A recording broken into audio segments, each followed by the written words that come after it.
Okay, we are going to do question and answers, and to get the ball rolling, I'll start the first question. And gee, I wonder what we're going to talk about with this crowd here. Healthcare? Hey, there's an hot topic. All right, you guys are going to be the boys on the national level, whoever's going, and gee, you feel like queen for a day here. And that healthcare bill is still looming over us. So I'm going to start with this question because I'm sure this is in the forefront of everybody's mind here. The universal or national healthcare program that was recently passed in a rush just before Christmas has a cost estimate to be about $1.5 trillion over the next decade. This amount is in addition to the current $2.4 trillion the U.S. is spending now on healthcare. The president's proposal to pay for this is spending cuts in a large portion of $520 billion. With a B, boys and girls. Billion. Wasn't that funny? No.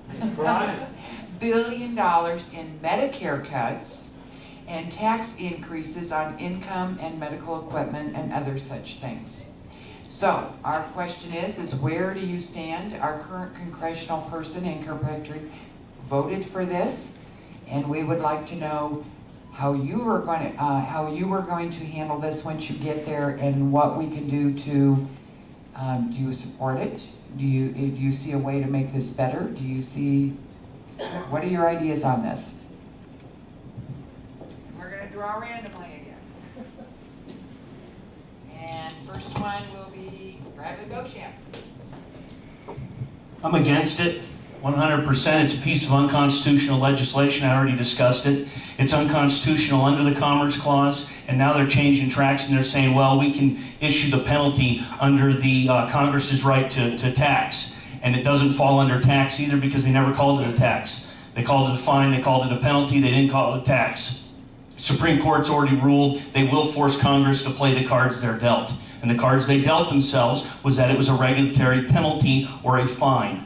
And the Commerce Clause has never, in the history of the United States, been interpreted by the United States Supreme Court to actually create and force you, the people, to become a part of commerce by forcing you to buy a product. And they're not going to do it now.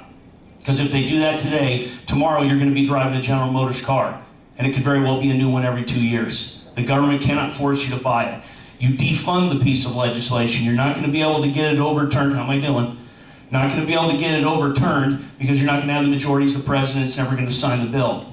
You can defund it. When they go to get the money, to appropriate the money to fund the bill, you vote against funding that bill. You do that for the first 2 years while I'm there, and I'll already have the repealment bill already drafted. And after that 2 years, when I refuse to fund it along with everyone else in Congress, then we can put forward the actual bill to repeal, and we will have a majority in the House, a majority in the Senate, and hopefully with God's good graces we'll have a majority in the White House, and we'll be able to get rid of the largest piece of unconstitutional legislation ever drafted and the biggest economy killer in the history of the United States. Thank you.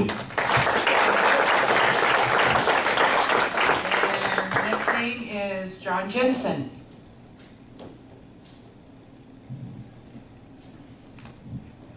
Thank you. Yeah, and I'm also against it. I think it's a lot of smoke and mirrors. I was a businessman once also in one of the schools I worked at. The superintendent come to me and he'd say, make this balance, make this happen. We want to spend this money. And it seems like that's exactly what the federal government did. Like a lot of smoke and mirrors. Again, if I'm elected, I'll fight it. I think if we even have a chance to go back and modify and do anything we can, we need to resist and fight it completely, because when I go door to door and I talk to a lot of the public, they're all saying they didn't want it. I talked to one family, the guy had cancer and had spent, $200,000 or $300,000, and they were against it. And it would have benefited them, but they were totally against it. So again, I just think it's smoke and mirrors. If you let the federal government or big business tell you what is right and what will work, then it's taking us down the wrong river. And I feel like they're just trying to lead us astray.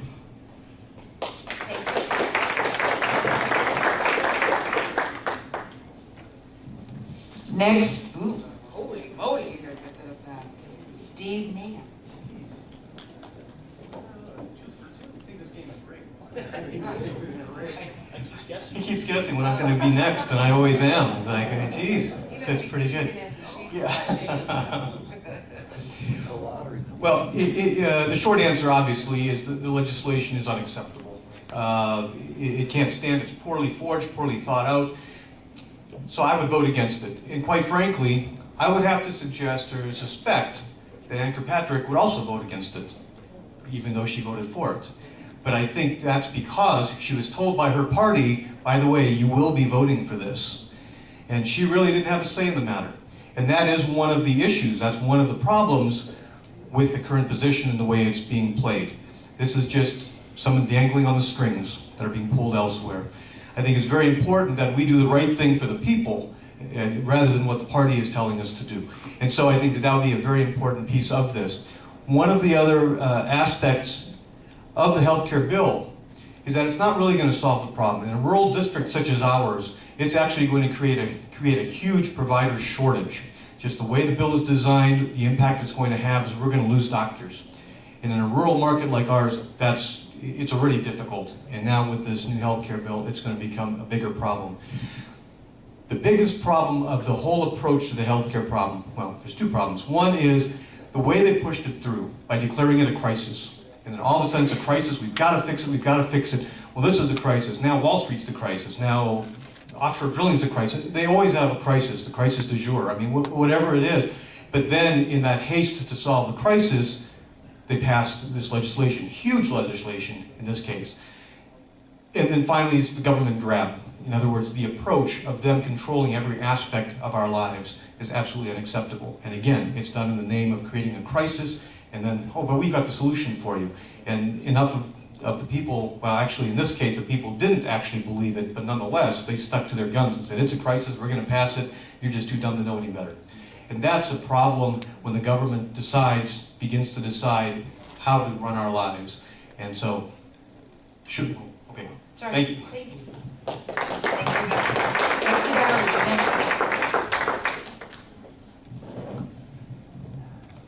In agreement with these two gentlemen and probably the rest.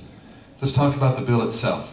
First, it has guaranteed issue. That means at any time that you want to buy insurance, you can. It's like saying, my house is on fire, I'm going to go buy fire insurance and I'll be paid for it. Now, is there an inherent value that's not being appreciated there? The value of fairness? Then you have the community ratings. Community ratings are, right now, depending on my lifestyle, the habits that I have, age, size, various aspects of my habits, that I have a rating that an insurance company, because it's a risk that they're taking and guaranteeing to me. But those ratings will all go away, there'll be three. Your age, whether you smoke tobacco, and your geographical location.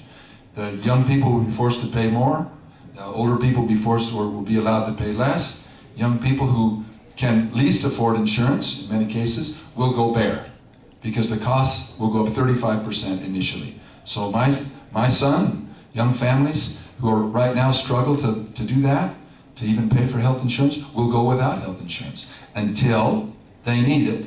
Then they can sign up. So we say, well, they can't do that. I mean, that inherently is unsupportable. So then we have fines. But the fine starts out at $95 a month and goes to $600. That's a year. That's the fine per year. And so when you're having to pay $700 a month for insurance now, it's still cheaper to go bare and pay the fine. So it's unsupportable. I would disagree that it's not thought out, because I think it was thought out. And I think that it's aimed at forcing us towards a single-payer system where every other person that wants to compete with him will be out of the game, will be out of the picture, and that we'll ultimately back on a socialist system with the government being our all-wise, taken care of master. So I'm against it. Thank you.